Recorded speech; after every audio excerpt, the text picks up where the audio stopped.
अस्सलामुअलैकुम व्यूअर्स। मेरे आज टॉपिक का नाम है मानसून के मौसम में मरते हुए पौधों को किस तरह से सेव किया जाए। जैसे आप सबको पता है, हम सबको पता है कि अब मानसून शुरू हो चुका है अच्छी तरह से और एक हफ्ते से मुसलसल बारिशें हो रही हैं, लेकिन हमारे गमले हैं कि सूखने का नाम ही नहीं ले रहे हैं, मुसलसल वो गीले हैं। हमने हर तरह से कोशिश की बारिश के पानी से ये बच जाए। दरअसल जब पहली बारिश होती है वो तेज़ाबी बारिश होती है, क्योंकि पोल्यूशन की वजह से एटमॉस्फेरिक पोल्यूशन इतना ज़्यादा होता है कि 2-3 दफ़ा जो बारिशें होती हैं मुसलसल वो पोल्यूशन वाली होती हैं, और ये पानी बहुत डेंजरस होता है पौधों के लिए और सबके लिए। तो जो बाद की बारिशें होती हैं वो दरअसल अच्छी और साफ़ सुथरा पानी इसमें आता है, लेकिन ये पानी जो ना अल्कलाइन होता है, बारिश का पानी। और जब ये अल्कलाइन पानी पौधों के मट्टी के अंदर जाता है तो सॉइल को भी अल्कलाइन कर देता है, और जब सॉइल अल्कलाइन होती है तो फिर इसमें ना फंगस और बैक्टीरिया वायरस बहुत अच्छी तरह से फलते फूलते और नशा नुमा पाते हैं। तो आपने देखा होगा बारिश के मौसम में फंगस बहुत तेज़ी के साथ फैलता है। अब एसिडिक सॉइल होती है, उसमें मरने का बैक्टीरियाज के मरने का बहुत ज़्यादा चांस होता है, और पौधा और मिट्टी सब कुछ अच्छे रहते हैं। लेकिन जब अल्कलाइन सॉइल हो जाती है तो फंगस बहुत जल्दी आता है, सड़ने गलने का अमल बहुत ज़्यादा होता है। अब इस सड़ने गलने के अमल को रोकने के लिए और पौधों को मरने से रोकने के लिए हमें 2 चीज़ें करनी चाहिए। एक तो बारिश के पानी से बचाना चाहिए, और मिट्टी के अंदर कोई ऐसी चीज़ शामिल करना चाहिए कि जो ये सड़ाओ गलाओ ये फंगस और इसकी रूट्स महफूज हो जाएं। तो सबसे पहले हमें इसके अंदर फंगस को ख़त्म करने के लिए फंजीसाइड्स डालते हैं। हम फंजीसाइड के तौर से कोयला यूज़ करते हैं, राख यूज़ करते हैं, और बेकिंग सोडा जिसको मीठा सोडा भी कहते हैं उसको इस्तेमाल कर लेते हैं, और जो बैक्टीरियाज को किल करते हैं।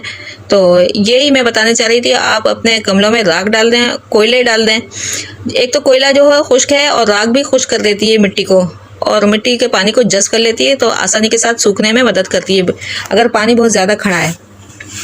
इसी तरह से ये बैक्टीरियासाइडल भी होती है राख, जिसको ऐश कहते हैं, और कोयला भी यही काम करता है।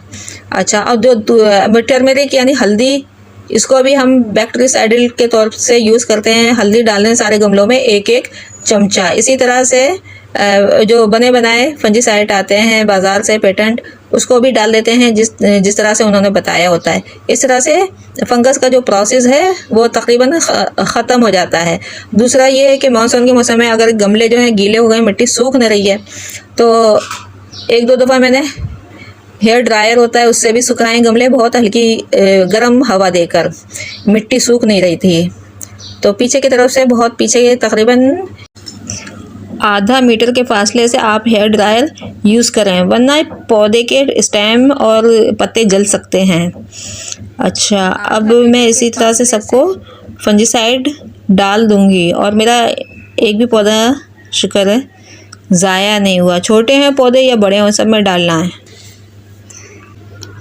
हर 5-6 दिन के बाद रिपीट करना है कि हल्दी डाली है तो उसको 5-6 दिन के बाद डालें, राख डाली तो उसको 5-6 कोयला बेकिंग सोडा वगैरह 5-6 दिन के बाद। इस तरह भी कर सकते हैं, एक दफ़ा हल्दी डाली, फिर 5-6 दिन के बाद फिर बेकिंग सोडा, फिर 5-6 दिन के बाद कोयला, और फिर राख वगैरह। अच्छा, गमलों को उल्टा करके रख दें ताकि पानी निकल जाए। गमलों को प्लास्टिक से कवर करें ताकि पानी ना जाने पाए मिट्टी के अंदर। अच्छा, गमलों के में ड्रेनेज होल है उनको भी खोल कर रखें ताकि पानी ऊपर से डालें और नीचे से निकल जाए। छोटे हों प्लांट्स या बड़े हों प्लांट्स, सब में यही करना है। ये मेरी झुमका बेल है, ये बहुत बड़ी थी, और लेकिन ये ना पिछले साल बारिशों में सड़ना गलना शुरू हो गई थी, और इसकी रूट्स ख़राब होने लगी थी, जिसको मैंने कटिंग की और इसकी देखभाल की। फंजीसाइड मुसलसल मैंने यूज़ किया, तो अल्लाह का शुक्र है ये अभी तक है, लेकिन बहुत छोटी हो गई है।